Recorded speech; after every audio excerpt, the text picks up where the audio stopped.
عمرك سألت نفسك ازاي كلنا عندنا نفس الادوات لكن مش كلنا زي بعض؟ يعني دلوقتي كلنا معانا الموبايلات والانترنت ووسائل التواصل الاجتماعي، ومع ذلك هتلاقي في ناس بتستخدم الادوات دي وتنجح بيها وناس بتضيع وقتها عن طريق نفس الادوات. فهل المشكلة في الظروف ولا فينا احنا؟ الاجابة ببساطة يا صديقي ان العيب عمره ما كان في الاداة نفسها على قد ما كان في استخدام الاداة. فازاي النهارده انت كشخص تستغل كل الادوات اللي حواليك، وازاي تكون فعلا ناجح عن طريق الامكانيات اللي مع الكل، مش هقول لك الحاجات الاستثنائية. ده بالظبط اللي انا جاي اكلمك عنه النهارده. فلو عايز تعرف اكتر يبقى لازم دلوقتي تصلي على النبي وتتابع الحلقه دي للنهايه. انا طارق صادق وانت منورني.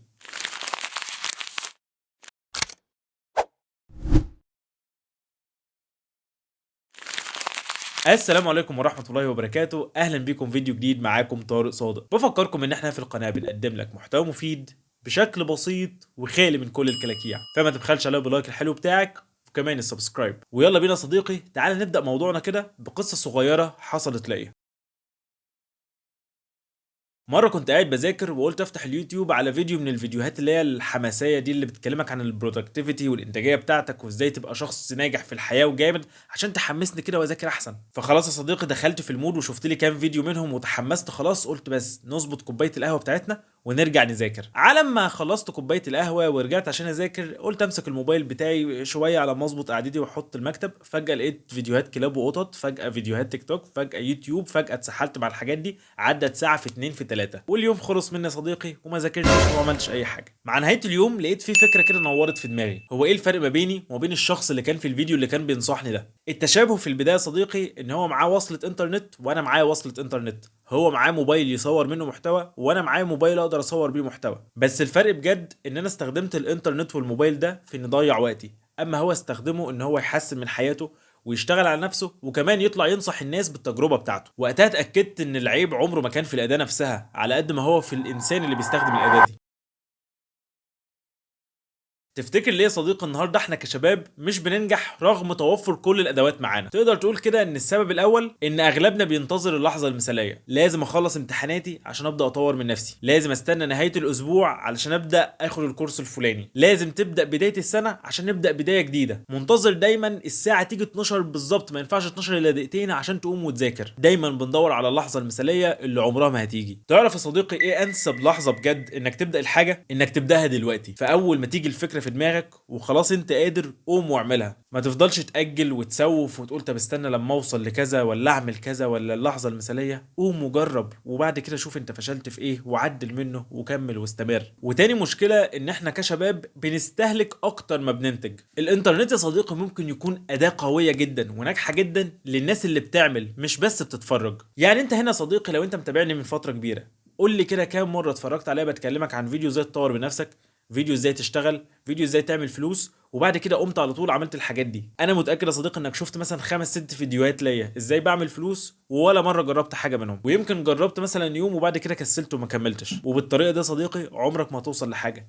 انت كده مشاهد اكتر ما بتكون فاعل. بمناسبه الفعل يعني يا صديقي افعل حاجه دلوقتي وانزل اعمل لايك واعمل سبسكرايب لو نسيت، واكتب لي رقم 71 لو لسه مكمل الحلقه لغايه هنا عشان اعرف مين صحابنا الابطال اللي مقارنين بقى يغيروا من نفسهم ويفعلوا ونزلوا تفاعلوا معايا في الفيديو ده. تالت مشكله ان احنا للاسف جين زي بالذات والاجيال الجديده مستنيين دايما حد يجي يشجعنا. عاش يا بطل، كمل، استمر. ولو مفيش حد يعمل لنا كده للاسف بنحس بخيبه امل وان اللي بنعمله ده ملوش لازمه. بصراحه كده صديقي النجاح ده رحله فرديه، انت اكتر واحد لازم تبقى خايف على مصلحتك وتقوم وتتحرك، ولما هتوصل الناس هتقف وتسقف لك. عندنا مثال مثلا زي محمد صلاح، نتفق او نختلف معاه، محمد صلاح بدا من مفيش ووصل لحاجات كبيره. هل محمد صلاح ايام ما كان في نادي المقاولين العرب كانت الناس بتقول له عاش ده لاعب جامد يلا بينا كلنا نشجع المقاولين العرب عشان في لعيب جامد؟ ولا حد كان مهتم بيه. لكن النهارده في ليفربول انت بس اي حد بيسافر بره يقول له مو صلاح، يو نو مو صلاح، اي ام ايجيبشن لايك هيم. كلنا دلوقتي ما بقيناش بنقول احنا مصريين قد ما بنقول بره ان احنا مو صلاح ونعرف محمد صلاح ومن بلده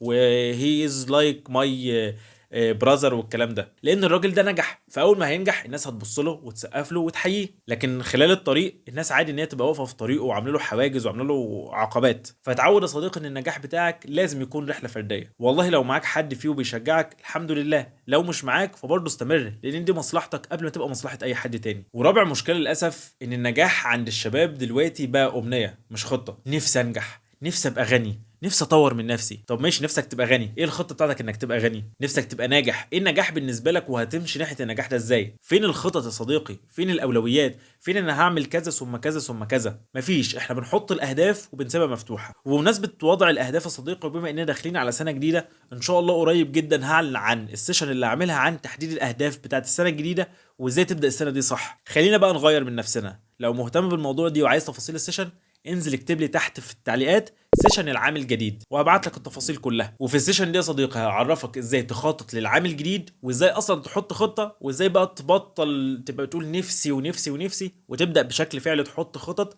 تساعدك انك تحقق الاهداف دي. السيشن دي السنه اللي فاتت حققت ارقام كتيره جدا، سجل فيها عدد بصراحه اكبر من اللي تخيلته، فمعانا خبره السنه اللي فاتت وهنضيف ليها السنه دي. فمستني ان شاء الله اشوف اهتماماتكم بالسيشن دي وننزل التفاصيل على طول. فاكتبوا لي تحت في التعليقات سيشن العام الجديد عشان تشجعوني كده ونحدد الميعاد ونبدأ فيها. صديقي العزيز، بعد فترة قدرت أدرك إن الإنترنت مش هينجحك، الكورسات مش هتنجحك، قراءة الكتب وإنك تكون فيلسوف وبتشرب قهوة ولابس نظارة وبتقرأ الكتاب بتاعك في البلكونة مش هينجحك، لأن دي حاجات للأسف في عالمنا الحالي أصبحت مظاهر. باخد كورس علشان أبان إن أنا بطور من نفسي وإن أنا شخص شغال على نفسي، بقرأ كتاب عشان أبان إن أنا شخص مثقف، ولما أقعد في قعدة أعرف أقول لي كلمتين صعبين ومعلومات محدش يعرفها غيري. لكن اللي طلع بجد بينجح وحقيقي وما فيهوش أي رياء هي طريقة تفكيرك، الشغل بتاعك يا صديقي، وقد إيه أنت شخص ملتزم ومنضبط في الحاجات اللي وراك. لو أخدت كل يوم 1% من خطوة صغيرة كل يوم، صدقني هتكون النتيجة بتاعتك أحسن من واحد عايز ياخد خطوة ب100% مرة واحدة في يوم واحد ويوصل. الأولاني هيحاول مرة، في التانية، في التالتة، فهيقرب من حلمه واحدة بواحدة لغاية ما يحقق ال100%. أما التاني هيحاول يوصل ل100% من أول خبطة، فيدوب ممكن يوصل 10%، 20%، 30%، 60%، فيحس بالإحباط إن هو ما قدرش يحقق هدفه، فبيقعد على جنب يعيط ويشتكي ويقول الظروف ما ساعدتنيش، عملت اللي عليا بس ما قدرتش، والكلام اللي احنا عارفينه ده.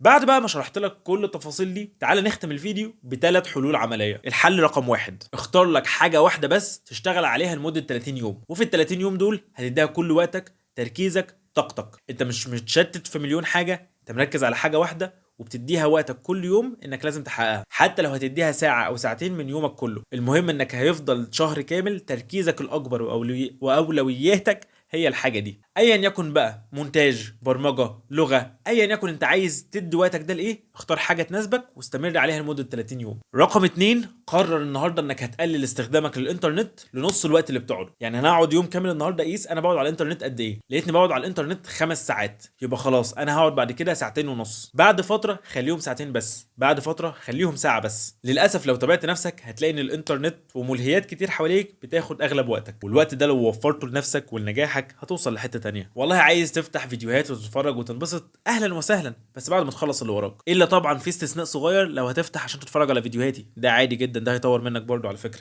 تالت حاجة وهي مهمة جدا، وهي انك لازم تكبر مخك زي ما بتكبر مشاكلك. يعني بدل ما تقول النهارده الحاجة دي مش هتنفع، اسأل نفسك الاول هي ازاي ممكن تنفع، ازاي اطور من نفسي واقدر اعملها، ازاي ادرس الحاجة دي صح عشان اطلع العيوب اللي فيها وابدا اصلحها. ده التفكير الصح يا صديقي، ده الطريقة الصح انك تكبر دماغك بدل ما انت عمال تكبر في مشاكل وبتعجزك. كل الناس اللي نجحت هناك دي قابلتها نفس المشاكل ويمكن اكبر منها، بس الفرق انهم فكروا دايما بشكل ايجابي وازاي يصلحوا من الحاجات دي. فيديو النهارده يا صديقي مش تنميه بشريه ولا كلام اللي هو انت تقدر وانت جامد، ده كلام حقيقي انت شفته في نماذج كتير نجحت حواليك.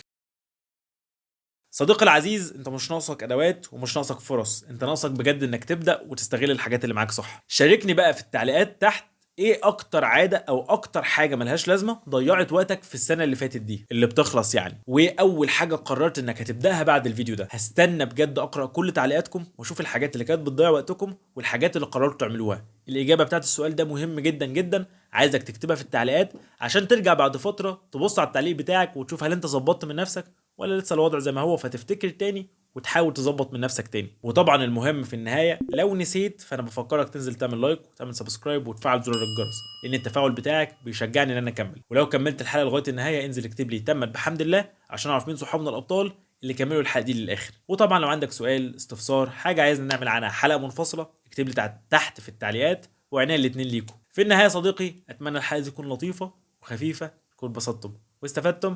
كان معاكم طارق صادق، والسلام عليكم ورحمة الله وبركاته.